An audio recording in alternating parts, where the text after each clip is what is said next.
All right. Hi, everybody. Thank you for taking your time out of your busy day.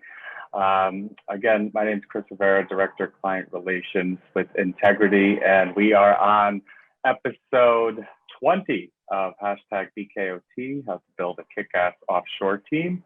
And very excited with a special guest today of 𝗵𝗶𝗿𝗺consulting.com, Ms. 𝗂𝗂𝗃𝗏𝗃. We are very excited to talk about emotional intelligence today. But first, we want to get to know a little bit about your background. So, Jacqueline, again, thank you for joining us today. Very excited. Building leadership skills with emotional intelligence is what we'll be talking about. But tell us your story. It's a really good story of how you got into your own, built your own company. So go ahead. Yeah, no, I'm very appreciative of you reaching out to do the podcast and excited to be with all you guys today. Yeah, I would say my story, if I just had to say a little one-liner, I would say I'm not your typical CPA.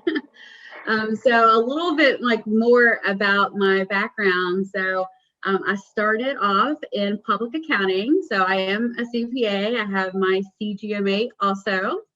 So did the public accounting route like a lot of people may choose to do. Did some audit, did some tax, a little bit of consulting work, love working with my clients in lots of different industries, I love building those relationships with people. When I was in public accounting, I also led our training department in our audit practice and coached people, did some speaking engagements. So then, you'll already start seeing where I'm gravitating toward like this training, consulting, coaching kind of thing. Then I decided that it was time to go to business and industry. I wanted to learn a little bit more about how a company operated. I wanted to really develop those type of skills at a deeper level. So went to a public company that's headquartered here in Kentucky. That's where I live in Kentucky. And a manufacturing company, e-commerce, retail stores. So it was great. It was a great experience. I was almost there for about 9 years, was in 4 different roles within that company, did some controllership roles. My last role before I left was the head of our global internal audit practice. So got to travel around the world to lots of our locations, meeting our employees and doing some training. While I was at that company, we also started initiatives of training our managers and really instilling leadership competencies. And so I became a certified facilitator through that process with the third party we use to provide the materials for training. And I love doing that because we started it off in our US operations, and I got to meet so many people at our plants and at our headquarters. So I got to do leadership training and do lots of coaching with all different types of people. So I always was also coaching people at the same time, doing all these different CPA roles. And so earlier this year, it was time I've been thinking about for a while to start my own company, and it just worked out. So earlier this year, started 𝗵𝗿𝗿𝗃 Consulting, as you said, and what I do now full time is coaching and training and different consulting and speaking engagements in that leadership space. And as Chris, as you mentioned, yeah, I'm also certified in emotional intelligence, which is what we're gonna chat about today. So I may say EQ or EI, or that's all kind of interchangeable, but I love talking about EQ. It's always been a base of how I've coached people over my career. Lots of trainings I've done, in the EQ space. So I just love talking about it. So thanks again for having me.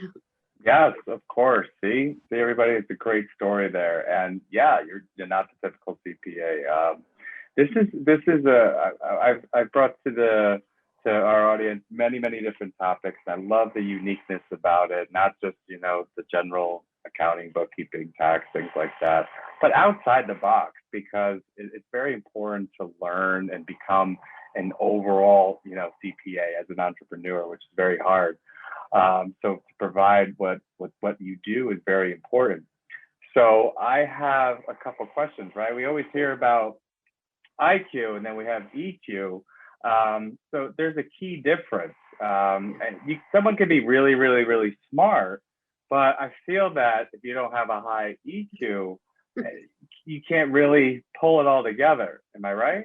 You are spot on. Actually, there's research, and this is one of the classes that I facilitate. I do some intro to EQ courses because there's a lot of misconceptions out there about it, where people are like, I've heard that word or that buzz term, right? And they're like, but I don't really know what it means, or how do I even use it, right? But specifically with EQ and IQ, so yeah, IQ, just some fun facts I like to say. IQ peaks at the age of 17, which I think is just interesting to understand. EQ is something that you can build over your whole life. So EQ, when I think about that, those are like your leadership skills. And one of the things, just kind of what you said about they can be very intelligent, but maybe they don't know how to really approach things the best. They aren't related. That there's research that proves that IQ and EQ aren't related. So there's no like inverse relationship or anything, but the big difference is you can develop EQ, not EQ, and EQ accounts for anywhere from like 27 to 45% of job success, no matter what field, what profession you're in. And interestingly enough, because a lot of people are like, well, I'm smart, and I could kind of relate it to the public accounting profession, the CPA profession, but IQ only accounts for about an average of 6% of job success. So like when you when you hear about it kind of like that, you're like, oh, well, maybe this is something I should really pay attention to. It's actually, again, the largest predictor of job success, of IQ, technical skills, anything that you come up with, it's the largest one. So that's always a fun fact I like to share. Yeah, 6%. Wow, that's really low. I didn't know that. So you as you're working with these companies and throughout your career, and you found yourself into this role, and so let's say you're in front of a bunch of controllers, directors, senior managers. What's in the beginning? Is there a lot of pushback, or is everyone really receptive, or are they really engaged, or do they think they know everything? Like, what have you seen when you're having your initial meeting? Oh my goodness. So there's a mixed approach for sure. It is so, you really realize everyone is a very individual human being, if you really think about it. So I've come across the gamut of, especially when you have those initial kind of EQ conversations. And that's one of the reasons why I do an intro to EQ class, because I want to like really put it out there, like, what is it really? And then let's just break it down. I'm really big into like breaking it down to where it just makes sense. And let's not use all these fancy jargon kind of things. Like, what's it really mean? And then like, let's do some specific things to where I can build those leadership skills to really help me be successful. And so that's what I love doing. But to answer your question, definitely a mixed approach. There's some people who think, oh, I'm intelligent, kind of like the EQ, right? Or the IQ people.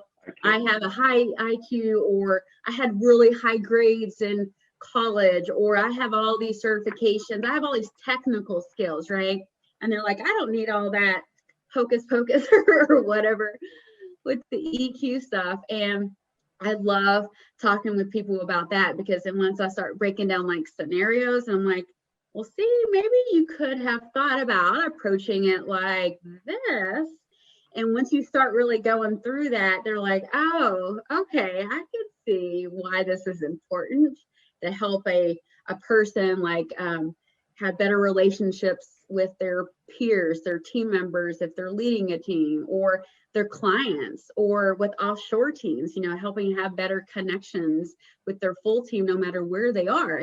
I mean, EQ is especially important when you're working with people that aren't in the same building. And just think about that with the pandemic that we've just gone through. Like, there's such a decrease of people working shoulder to shoulder beside each other. So man, EQ is even more important now than it ever has been. Yeah, no, I absolutely agree. And yeah, you said what I was kind of thinking, to kind of approach, I got IQ, I got EQ, I got all the whatever Qs. And I mean, it's completely different. For example, I had a call with a client last week or two ago, And our company presents software requisites that are that we could source for, so the client doesn't have to spend time training.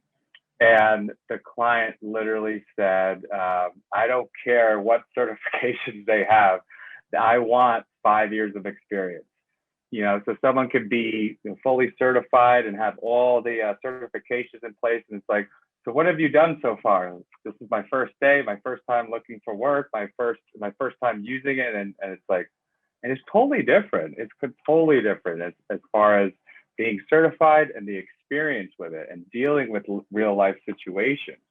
So I definitely got a good laugh out of that. And I said, okay, noted for you, because there is a big difference.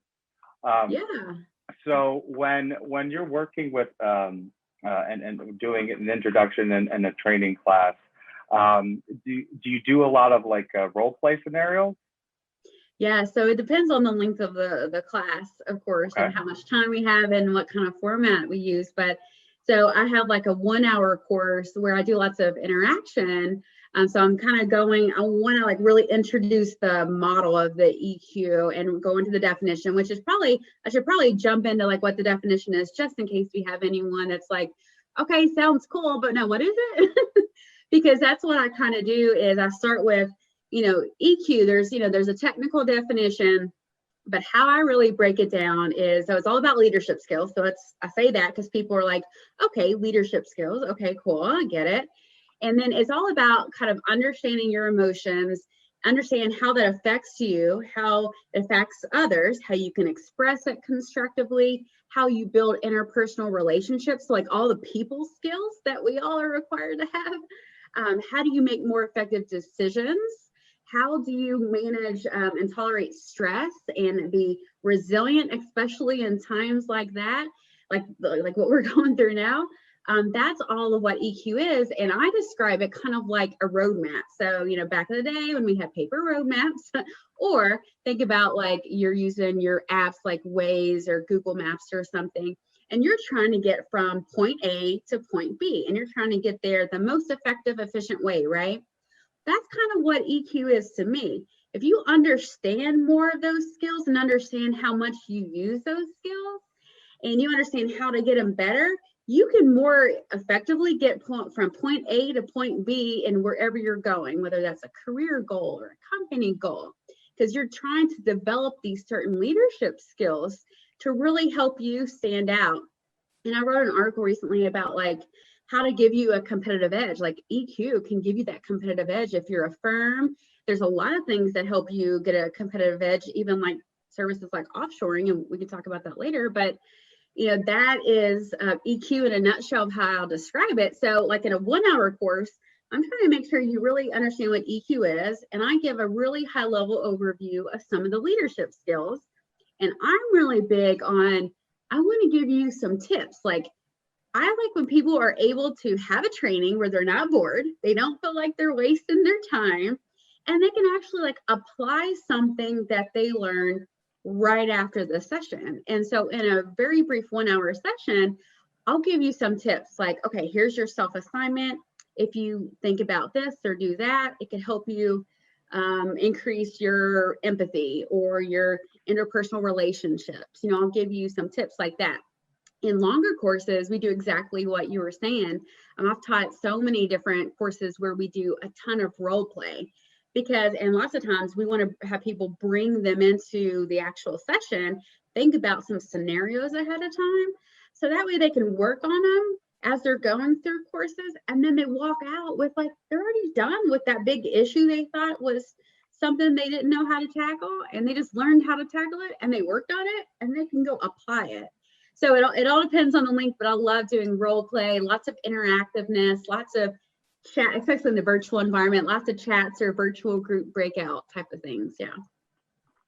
Awesome. Yeah, it's important to do the role play because you could talk about it, you could interact, but unless you actually try it out, and it's nerve-wracking for sure. I'm very comfortable. I could speak in front of 10,000 people. I mean, I'd be nervous. You're always nervous, but I feel comfortable doing it. But a lot of people are just absolutely terrified. And so you have to have, that type of mindset and the confidence in doing it.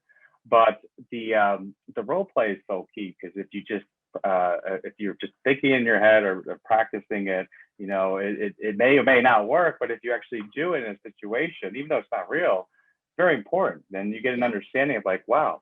Especially, I would think like body language. I mean, I could easily just be like this right now, right? And be like, oh, great, tell us more.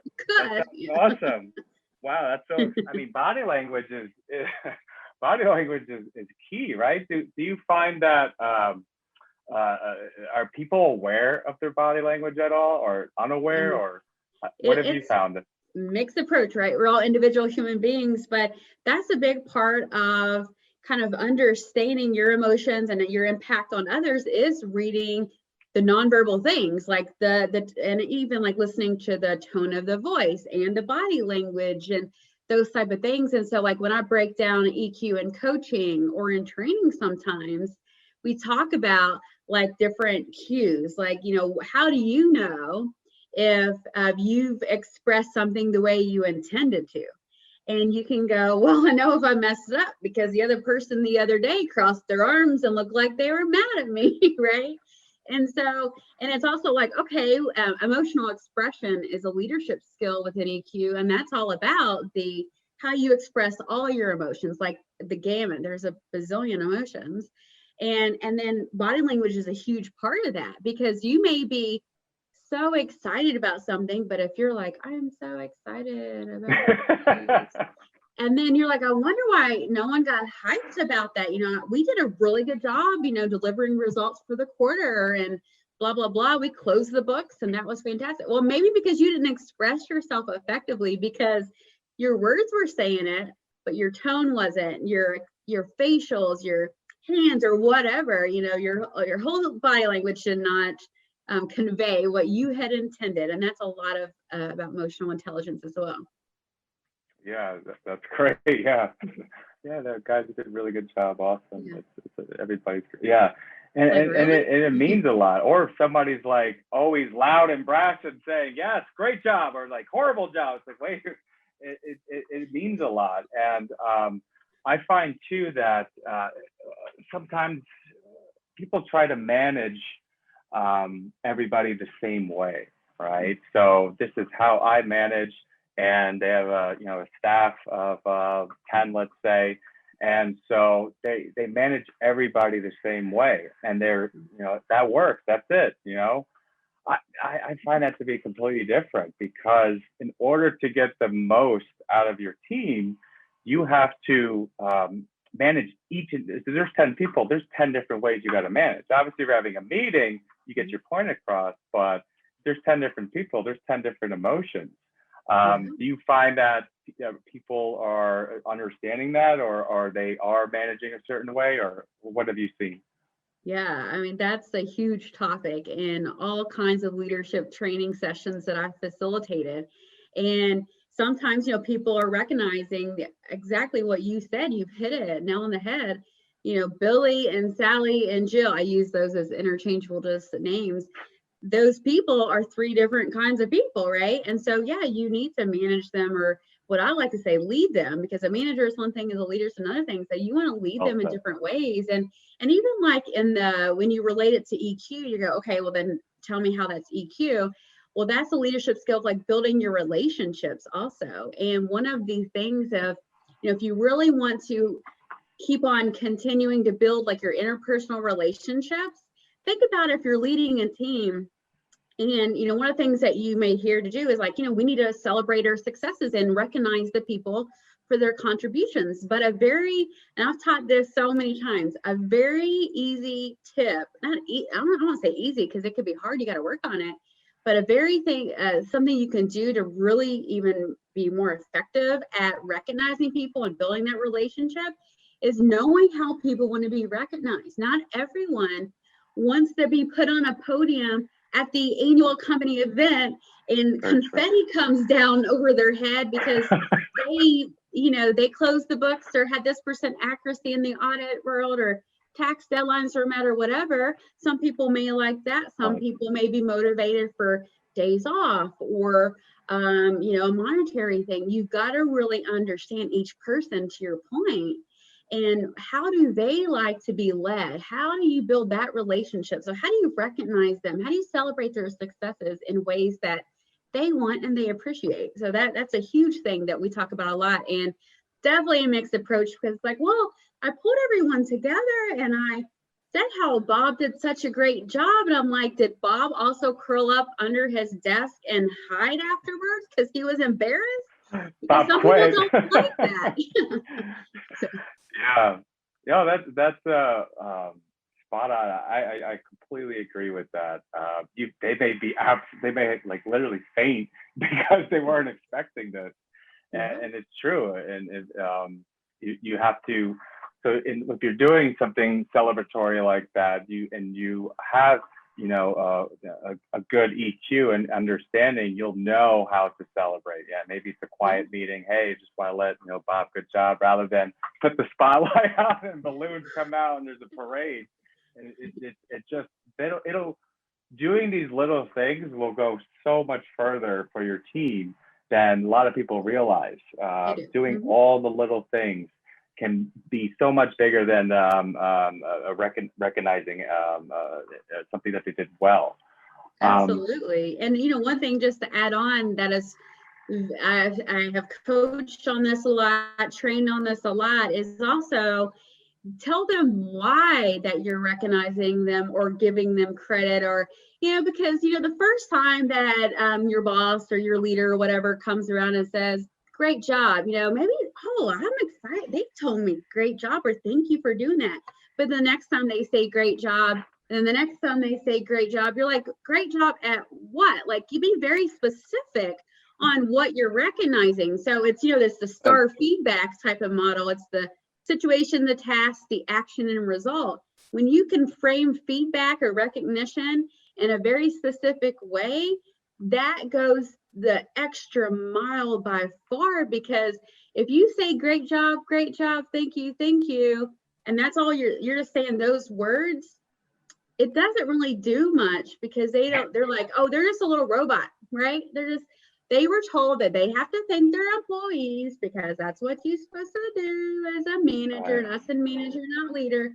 You're supposed to do this as a manager. And then, but their employees aren't feeling the appreciation. They're like, well, what? I sent them a note and said, thank you. But did you tell them why you're thankful? Did you tell them why did they do a great job? Well, it's specifically a great job about what they did, because they want to continue doing those behaviors, exercising those skills, right? So that's what it's all about. It's a lot of communication, a lot of the people skills. It's a lot of having empathy, EQ, and helping solve problems collaboratively, and being flexible, but being assertive when needed, and having some independence where you can think of your own, but also when to bring in other people and collaborate. So that's all about EQ, and it so makes a difference when people actually practice those skills. Yes, well said. And so you are a world traveler, and so we're an offshore staffing company. So what have you been your thoughts, or have you done some training as far as offshore staffing? Yeah, so offshore. So I haven't been a part of a company where we have fully offshored something in my department. However, I've considered doing that with departments and really utilizing those type of services. I would say, something I know we talked about, I think there's a lot of misconceptions about offshoring, especially in the, CPA public accounting space. And I think it's starting to where the model is becoming more to understand, oh, we can really get some good experts and help us get a competitive edge within our firm or practice, and use an offshore model. So I think that it's a model where perhaps I haven't personally used it, but that I think that was starting to gain even more traction as you become more aware and educate yourself on it. It's just educating yourself the benefits. And I know there is even, I know you all specialize with public accounting firms, but a lot of companies, as you know, are considering that in their accounting practices or even their internal audit functions. That was something that there's a lot of people I know that are leaders of audit departments who they have a mixed team approach of having some people in the United States and some in Europe, and they also offshore in some other countries. And they've been, that's been a proven successful model for them. So I guess my thoughts on that has been, I have been like educating myself over the years and have seen some success stories with it. And I think, people are just, getting more awareness of the concept. Yes, absolutely, absolutely. In order to scale and grow, you got to have a local team, but you got to have an offshore team. You got to have complement both, right? In order to really take off. And I mean, that's why the big four, that's why all these large American Fortune 5 or Fortune 100 companies are all, have offshore teams, and even in India specifically, simply because that's why they're behemoths, right? And then people like, well, how can I do that, right? And so that's where we come into play to help out. And then you come into play to make sure that they're leading them the right way, because they're also, you can't manage the offshore team the same way your local team. I mean, it's a different culture. It's all virtual. So that's a big, big difference right there. Yeah, and I think that sometimes, people forget about that. And it can even, whether it's another country or even like another office location in the US, it's understanding the culture. There's different cultures, not only for countries, but also in different offices. Even in your India locations, I'm sure there's some different like office cultures and, different things that you need to be aware of how, and different people. We're all humans, right? How to lead them. I lived out there last year. There's a lot of differences. We could spend the whole afternoon. Don't worry. Exactly. So to your point, yes, you've got to really understand each person and lead them differently. And it doesn't matter if you're sitting shoulder to shoulder or you're sitting virtually across from them. Yeah, absolutely. Absolutely. All right, so we'll be winding down. This is awesome. You gave a lot of good input and really appreciate your time. Do you have some final thoughts for our audience today? I would just say learn about EQ. Learn how, if you want to learn and grow. And I always say that because not everyone, if you can believe it, wants to learn and grow, or they think that, oh, I'm good, I have the technical skills, that's why I'm successful. And sometimes if you look through history of companies and professions, sometimes those companies do promote based on maybe they've been there and they technically can do things, but those people, even if they're the most senior people, usually aren't the leaders. They may have a title that are typically leadership titles, but they aren't leaders. They're not looked at to help give advice, to help really grow a company in a really effective long-term way. You can always do something, I think, the short term, and you can survive short term, and you can have a mentality where, you have a very, I'm just living to the next quarter type of mentality, but that typically isn't building a great culture, a great environment where people are committed and they feel invested in, and they feel like their company or their leaders or their peers care about each other. And if you really have a company to be successful, you want all those people to feel that way. I mean, not everything's rainbows and butterflies, but you really want people to have that culture. And it really starts with just some basic things of learn about emotional intelligence, how to be more empathetic, how to listen more. You have 2 ears and one mouth for a reason. Empathy, that's my biggest tip there. But build those people skills, build your emotional awareness, learn how to express those effectively. It'll help you make better decisions. It'll help you tolerate and manage stress more effectively. And I guarantee you, it'll give you a competitive edge to stand out no matter what profession you're in. And if you're a firm, if you're a company, it'll really help take you to the next level. There's so much research that proves that. I have lots of case study examples. If anybody wants any more information, just reach out to me. Yes, absolutely. This is awesome. I wish we had another hour to speak. But I have to go speak with some clients now and use what I learned today. Make sure I'm not sitting there like this talking to the client. Exactly. Be focused, engaged. Yes, absolutely. So again, Jacqueline Bedell of BedellConsulting.com. Check her out, please. You'll learn so much. This is a very important skill set to have. You may be smart, but you got to have that EQ as well. Yeah. So this will conclude hashtag #BKOT, episode number 20. Jacqueline, thank you so much again. The audience, thank you for joining. Everybody have a good rest of the week and weekend. All right, thanks. Bye.